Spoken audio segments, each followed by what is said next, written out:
തിരുവനന്തപുരം നഗരത്തിലെ വളരെ കൗതുകകരമായ ഒരു പ്രശ്നമാണിപ്പോൾ പരക്കെ സംസ്ഥാനത്താകെ ചർച്ച ചെയ്തുകൊണ്ടിരിക്കുന്നത്. മാധ്യമങ്ങളും അത് വളരെ പ്രാധാന്യത്തോടുകൂടി ചർച്ച ചെയ്തുകൊണ്ടിരിക്കുകയാണ്. അത് മറ്റൊന്നുമല്ല, ഒരു കൗൺസിലറും MLA-യും തമ്മിലുള്ള ഒരു അഭിപ്രായ വ്യത്യാസമാണ്. കാര്യം നിസ്സാരമെങ്കിലും അതിൻ്റെ മാനം ഇപ്പോൾ വളരെ വലുതായിരിക്കുന്നു. ഒരു രാഷ്ട്രീയ പോരാട്ടം എന്ന രീതിയിലേക്ക് അത് വളർന്നിരിക്കുന്നു എന്നുള്ളതാണ് അതിൻ്റെ മറ്റൊരു പ്രധാനപ്പെട്ട വശം.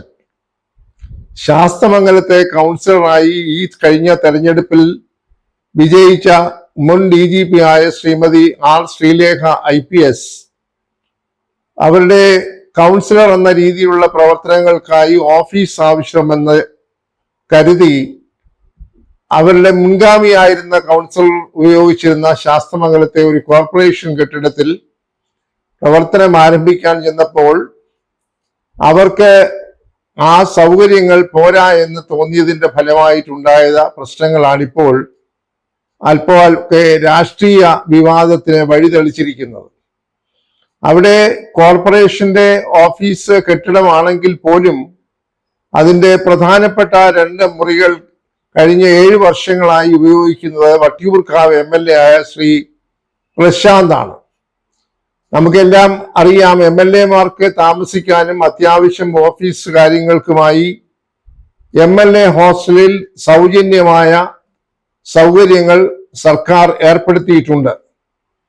ഇവിടെ കേൾക്കുന്നത് ശ്രീ പ്രശാന്തിന് തന്നെ നിയമസഭ സാമാജികർക്കുള്ള വാസസ്ഥലത്തെ 2 മുറികളും അതിനകത്ത് ആവശ്യമായിട്ടുള്ള എല്ലാ സജ്ജീകരണങ്ങളും ഉണ്ട് എന്നുള്ളതാണ്. അതിനുപരിയായിട്ടാണ് അദ്ദേഹം കഴിഞ്ഞ 7 വർഷങ്ങളായി ശാസ്തമംഗലത്തുള്ള കോർപ്പറേഷൻ കെട്ടിടത്തിന്റെ 3 നിലയുള്ള കെട്ടിടത്തിന്റെ താഴത്തെ നിലയിലെ 2 മുറികൾ അദ്ദേഹത്തിന്റെ ഓഫീസായി ഉപയോഗിച്ചുകൊണ്ടിരിക്കുന്നത്. അദ്ദേഹം ഒരു മുൻ മേയറായിരുന്നയാളാണ്. അപ്പോൾ അദ്ദേഹത്തിന് ഒരു സൗകര്യം വേണമെന്ന് ആവശ്യപ്പെടുമ്പോൾ സ്വാഭാവികമായി CPM ഭരിക്കുന്നതായിട്ടുള്ള കോർപ്പറേഷനിൽ ആര് മേയറായിരുന്നാലും അനുവദിച്ചു കൊടുക്കുമെന്നുള്ളത് വളരെ പ്രകടമായിട്ടുള്ള ഒരു കാര്യമാണ്. ഇവിടെ നമ്മൾ കാണേണ്ടത് 2 വശങ്ങളാണ്. ഒന്നൊരു ധാർമ്മിക പ്രശ്നമുണ്ട്, 2 ഒരു നിയമ പ്രശ്നമുണ്ട്. ധാർമ്മിക പ്രശ്നം, അദ്ദേഹം ആ കെട്ടിടം ഉപയോഗിക്കുമ്പോൾ നമ്മൾ ഓർക്കണം, സാധാരണ നികുതിദായകന്റെ പണം ഉപയോഗിച്ചുകൊണ്ടാണ് ഈ പറയുന്ന സൗകര്യങ്ങളെല്ലാം കൗൺസിലർമാരും അതുപോലെ MLA-മാരും അനുഭവിച്ചുകൊണ്ടിരിക്കുന്നത്. അത് അവരുടെ പ്രത്യേകമായ അവകാശമാണ്. രാഷ്ട്രീയത്തിൽ പ്രവർത്തിക്കുന്നതെല്ലാം എന്തെങ്കിലുമൊക്കെ അധികാര സ്ഥാനങ്ങൾ കിട്ടുന്നതിന് വേണ്ടിയാണല്ലോ. ഇവിടെ ഈ കോർപ്പറേഷൻ ഓഫീസിന്റെ ഈ 2 മുറികൾ, നഗരത്തിന്റെ ഹൃദയഭാഗത്തുള്ള 2 മുറികൾക്ക് അദ്ദേഹം കഴിഞ്ഞ 7 വർഷമായി കൊടുക്കുന്ന വാടക വെറും 872 രൂപയാണ് പ്രതിമാസം.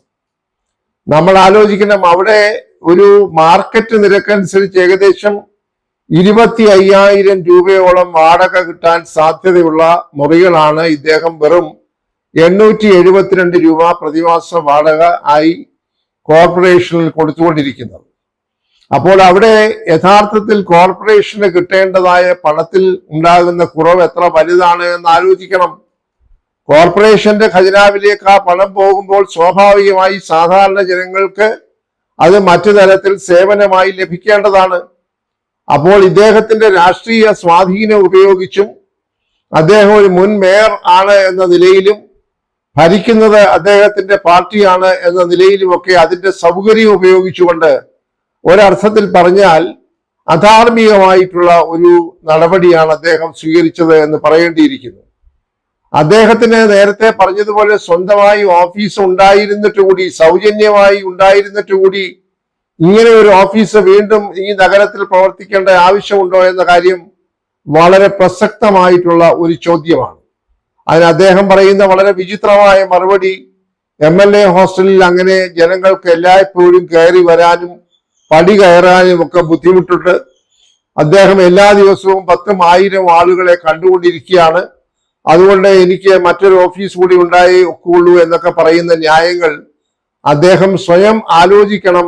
അതുമൂലം സാധാരണ നികുതിദായകന് കിട്ടേണ്ട എത്രയോ ആനുകൂല്യങ്ങളാണ് നിഷേധിക്കപ്പെടുന്നത്. അതാണ് അതിന്റെ ധാർമ്മികമായ വശം. അദ്ദേഹം യഥാർത്ഥത്തിൽ അങ്ങനെ ഒരു ഓഫീസ് കയ്യേറി തുച്ഛമായ വാടക കൊടുത്ത് അദ്ദേഹത്തിന്റെ രാഷ്ട്രീയ സ്വാധീനം ഉപയോഗിക്കാതെ അദ്ദേഹം MLA ഹോസ്റ്റലിൽ അദ്ദേഹത്തിന് സൗജന്യമായുള്ള സൗകര്യങ്ങൾ ഉപയോഗിക്കണം. നമുക്കറിയാം MLA-മാർക്കൊക്കെ കിട്ടുന്ന സൗകര്യങ്ങൾ എത്ര വലുതാണ്. അവർക്ക് പ്രതിമാസം ഏതാണ്ട് 25,000 രൂപയോളം പെട്രോൾ അലവൻസ് ആയി കൊടുക്കുന്നു. 2 ജീവനക്കാർ അവരുടെ കീഴ് ജീവനക്കാരായി സർക്കാർ ശമ്പളത്തിൽ പ്രവർത്തിക്കുന്നു. അവർക്ക് ട്രാവലിംഗ് അലവൻസ് ലഭിക്കുന്നു. വിമാനത്തിലും ട്രെയിനിലും ബസ്സിലും ഒക്കെ യാത്ര ചെയ്യുമ്പോൾ ധാരാളം ആനുകൂല്യങ്ങളുണ്ട്. അതുപോലെ തന്നെ അവരുടെ ചികിത്സാ ചെലവുകൾ മുഴുവൻ സർക്കാരാണ് വഹിക്കുന്നത്. നമ്മളൊക്കെ കേട്ടിട്ടുണ്ടല്ലോ, ഇപ്പോൾ മുൻപൊക്കെ ഇരുന്ന പല മന്ത്രിമാരും MLA-മാരും ഉപയോഗിക്കുന്ന കണ്ണടയ്ക്ക് പോലും 65,000 75,000 രൂപയൊക്കെ വിലയാണ്. അതെല്ലാം പൂർണ്ണമായി സർക്കാർ ഖജനാവ് അവർക്ക് ചികിത്സാ ചെലവെന്ന പേരിൽ കൊടുത്തുകൊണ്ടിരിക്കുകയാണ്. അവർക്ക് പലിശരഹിത വായ്പ കാർ വാങ്ങിക്കുന്നതിനായി സർക്കാർ കൊടുക്കുന്നു. അതുപോലെ നാമമാത്രമായ പലിശയിൽ ഭവന നിർമ്മാണത്തിന് വായ്പ കൊടുക്കുന്നു. അങ്ങനെ നിരവധി ആനുകൂല്യങ്ങൾ പറ്റുന്ന ജനപ്രതിനിധികളാണ് യഥാർത്ഥത്തിൽ MLA-മാരും MP-മാരും ഒക്കെ എന്നുള്ള കാര്യം നാം കാണണം. ഇത്രയുമൊക്കെ സൗകര്യങ്ങൾ ഉള്ളപ്പോൾ വീണ്ടും മറ്റൊരു ഓഫീസ് സർക്കാർ ഖജനാവിലേക്ക്, കോർപ്പറേഷന്റെ ഖജനാവിലേക്ക് പ്രതിമാസം 25,000 രൂപ കിട്ടേണ്ടിയിരിക്കുന്ന ഓഫീസ് മുറികളൊക്കെ തുച്ഛമായി 872 രൂപ കൊടുത്ത് ഉപയോഗിക്കാനായി ശ്രമിക്കുന്നത് ഒട്ടും ധാർമ്മികമല്ല എന്ന കാര്യമാണ് അതിന്റെ പ്രധാനപ്പെട്ട ഒരു വശം. രണ്ടാമത്തെ വശം, നിയമപരമായി മാത്രമേ അദ്ദേഹത്തെ അവിടെ നിന്ന് ഒഴിപ്പിക്കണമെങ്കിൽ തന്നെ ഒഴിപ്പിക്കാൻ പാടുള്ളൂ. അല്ലാതെ ഒരു കൗൺസിലർ ചെന്ന് എനിക്ക് മുറി വിട്ടു തരണം എന്ന് നേരിട്ട് ഒരു MLA-യോട് പറയാൻ കൗൺസിലർക്ക് അധികാരമില്ല. കൗൺസിലർ അത് നേരായ വഴിയിൽ തന്റെ ഓഫീസിന് സൗകര്യക്കുറവുണ്ട് എന്നുണ്ടെങ്കിൽ അദ്ദേഹം കൗൺസിലർ മേയറെ അറിയിക്കണം. മേയറെ അറിയിക്കുമ്പോൾ മേയർ അത് സെക്രട്ടറി മുഖാന്തരം അന്വേഷണം നടത്തി ആ വാടകയുടെ വിശദാംശങ്ങൾ, ആ കൊടുത്തിരിക്കുന്ന മുറിയുടെ വിശദാംശങ്ങൾ ശേഖരിക്കണം. അത് കൃത്യമായി ഏതെങ്കിലും ഒരു കാലഘട്ടത്തിലേക്ക് നിയമപരമായ ഉടമ്പടി പ്രകാരം കൊടുത്തതാണോ, അങ്ങനെയാണെങ്കിൽ അത് ഒഴിപ്പിക്കണമെന്നുണ്ടെങ്കിൽ അതിന് ന്യായമായിട്ടുള്ള നോട്ടീസുകൾ കൊടുക്കണം. അതല്ല അതിന്റെ വാടക വർദ്ധിപ്പിക്കാനായി സാധ്യതയുണ്ടോ, അങ്ങനെ ഉണ്ടെങ്കിൽ അത് MLA-ക്ക് തുടർന്ന് ഉപയോഗിക്കാൻ കഴിയുമോ, ഇത്തരം കാര്യങ്ങളാണ് നിയമപരമായി അന്വേഷിക്കേണ്ടത്. ഇപ്പോൾ മേയർ ഒരു നിയമ ബിരുദധാരിയാണ്, ഒരു അഭിഭാഷകനായതുകൊണ്ട് അദ്ദേഹം അതിന്റെ നിയമപരമായ വശങ്ങൾ നോക്കുമെന്നാണ് ഇപ്പോൾ പറയുന്നത്. അതിന്റെ വിശദാംശങ്ങൾ അദ്ദേഹം ശേഖരിച്ചു തുടങ്ങിയിട്ടുണ്ട്. പക്ഷെ അദ്ദേഹം കൂട്ടത്തിൽ ഒരു കാര്യം പറഞ്ഞു, കഴിഞ്ഞ 45 വർഷമായി തിരുവനന്തപുരം കോർപ്പറേഷൻ ഭരിക്കുന്ന ഇടതുപക്ഷ ജനാധിപത്യ മുന്നണിയിലെ മുഖ്യകക്ഷിയായ മാർക്സിസ്റ്റ് പാർട്ടി ഇതുപോലെ കോർപ്പറേഷന്റെ നിരവധി കെട്ടിടങ്ങൾ വെറും തുച്ഛമായ വാടകയ്ക്ക് രാഷ്ട്രീയ സ്വാധീനം ഉപയോഗിച്ച് പാർട്ടി അംഗങ്ങൾക്ക് കൊടുത്തിട്ടുണ്ട്. മാർക്കറ്റുകളിലെ മുറികൾ, അതുപോലെ പൊതുസ്ഥലത്തെ മറ്റ് ഇതുപോലെ കോർപ്പറേഷന്റെ കെട്ടിടങ്ങളൊക്കെ വളരെ തുച്ഛമായ 200-250 രൂപയ്ക്കൊക്കെ വാടകയ്ക്ക് കൊടുത്തിരിക്കുകയാണ് വർഷങ്ങൾക്ക് മുൻപ്. അതെല്ലാം രാഷ്ട്രീയമായ അധികാര ദുർവിനിയോഗമാണ്. അത് കണക്കിന് കോടിക്കണക്കിന് രൂപ അതുപോലെ കോർപ്പറേഷന്റെ ഖജനാവിൽ ലഭിക്കേണ്ടത് നഷ്ടപ്പെട്ടുകൊണ്ടിരിക്കുന്നു. അതിലൂടെ പൊതുജനങ്ങൾക്ക് ലഭിക്കേണ്ട സേവനങ്ങൾക്ക് പരിമിതി ഉണ്ടാകുന്നു.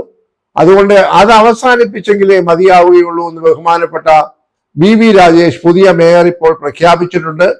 അദ്ദേഹത്തിന്റെ പ്രഖ്യാപനം ആത്മാർത്ഥമായി അദ്ദേഹം നടപ്പാക്കുമെങ്കിൽ വലിയ ഒരു മാറ്റമാണ് തിരുവനന്തപുരത്തിന് ഉണ്ടാകാൻ പോകുന്നത്. എന്തായാലും അനധികൃതമായിട്ടുള്ള ഈ പറയുന്ന കെട്ടിടങ്ങളുടെ ഉപയോഗം തടയണം.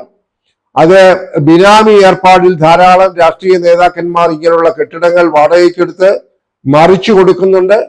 ഒരുപാട് ക്രമക്കേടുകൾ നടക്കുന്നുണ്ട്. അങ്ങനെ പലവിധമായിട്ടുള്ള പ്രശ്നങ്ങൾ തിരുവനന്തപുരം നഗരസഭയിൽ വർഷങ്ങളായിട്ടുണ്ട്. നമ്മളൊക്കെ പലവട്ടം ചർച്ച ചെയ്തതാണ്. അവിഹിതമായ മാർഗങ്ങളിലൂടെ നിയമനം ലഭിച്ചവർ, പിൻവാതിൽ നിയമനം ലഭിച്ചവർ പാർട്ടിയിലെ പ്രവർത്തകരാണ് എന്നുള്ള ഒറ്റ കാരണത്താൽ വിദ്യാഭ്യാസ യോഗ്യത പോലും ഇല്ലാത്ത നിരവധി ആയിരക്കണക്കിന് ആളുകളെ കഴിഞ്ഞ കുറെ വർഷങ്ങളായി കോർപ്പറേഷനിൽ സർക്കാർ ഖജനാവിൽ നിന്ന് പണം മുടക്കി നിയമിച്ചിരിക്കുകയാണ്. ഇതിനൊക്കെ ഒരു അവസാനം വരുത്തണം.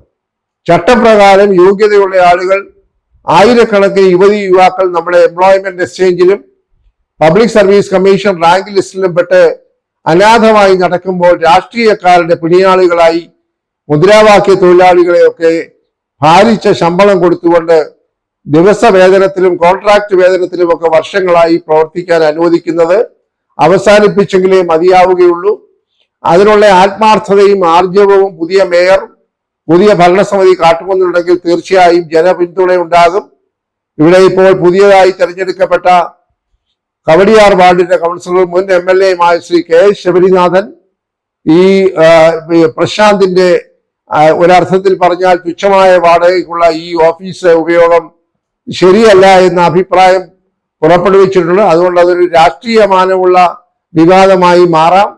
പക്ഷെ അങ്ങനെ ഒരു ദേശവ്യാപകമായി അല്ലെങ്കിൽ സംസ്ഥാന വ്യാപകമായി ചർച്ച ചെയ്ത് പരിഹരിക്കേണ്ട ഒരു പ്രശ്നമല്ല. പക്ഷേ ഏത് തദ്ദേശ സ്വയംഭരണ സ്ഥാപനങ്ങളിൽ അത് UDF ആണെങ്കിലും LDF ആണെങ്കിലും ഇതുപോലെ ചട്ടവിരുദ്ധമായി പൊതുസമ്പത്ത് ദുർവിനിയോഗം ചെയ്തിട്ടുണ്ടെങ്കിൽ അത് മുഴുവൻ കണ്ടെത്തി അനർഹരായിട്ടുള്ള മുഴുവൻ ആളുകളെ അതിൽ നിന്ന് ഒഴിവാക്കി അതിന്റെ പ്രയോജനം സാധാരണ ജനങ്ങൾക്ക് നൽകുവാനുള്ള ആർജവം പുതിയതായി ചുമതലയേൽക്കുന്ന ഭരണസമിതികൾ കാട്ടണമെന്നാണ് ഇതിനോട് ബന്ധപ്പെടുത്തി പറയാനായിട്ടുള്ളത്. ഏതായാലും തിരുവനന്തപുരത്തെ ഈ തർക്കം താമസിയാതെ പരിഹരിക്കപ്പെടും. ഇനിയും കഷ്ടിച്ച് 3 മാസങ്ങൾ കൂടിയേ ഈ MLAക്ക് അത് ഉപയോഗിക്കാൻ സാധിക്കുകയുള്ളൂ. അത് അദ്ദേഹത്തിന് നിയമപ്രകാരം അവകാശപ്പെട്ടതാണെങ്കിൽ അത് എങ്ങനെ അദ്ദേഹത്തിൽ നിന്ന് വീണ്ടെടുക്കാമെന്നുള്ളത് വാടക വർദ്ധിപ്പിക്കുകയോ അല്ലെങ്കിൽ ഉടമ്പടി അവസാനിപ്പിക്കുകയോ ഒക്കെ ചെയ്യാൻ കഴിയുമെന്നുള്ളത് നിയമപരമായി പരിശോധിക്കണം. ആ വിഷയത്തിന്റെ ആ വിവാദം എന്തായാലും അവസാനിപ്പിച്ച് പുതിയ ഭരണസമിതി ജനോപകാരപ്രദമായ കാര്യങ്ങളിൽ ശ്രദ്ധ ചെലുത്തണം എന്നാണ് പൊതുസമൂഹം ആഗ്രഹിക്കുന്നത്. അതാണ് പുതിയ ഭരണസമിതിയുടെ ഏറ്റവും വലിയ വെല്ലുവിളി. നിരവധി പ്രശ്നങ്ങൾ പുതിയ ഭരണസമിതിക്ക് നേരിടേണ്ടതായിട്ടുണ്ട്.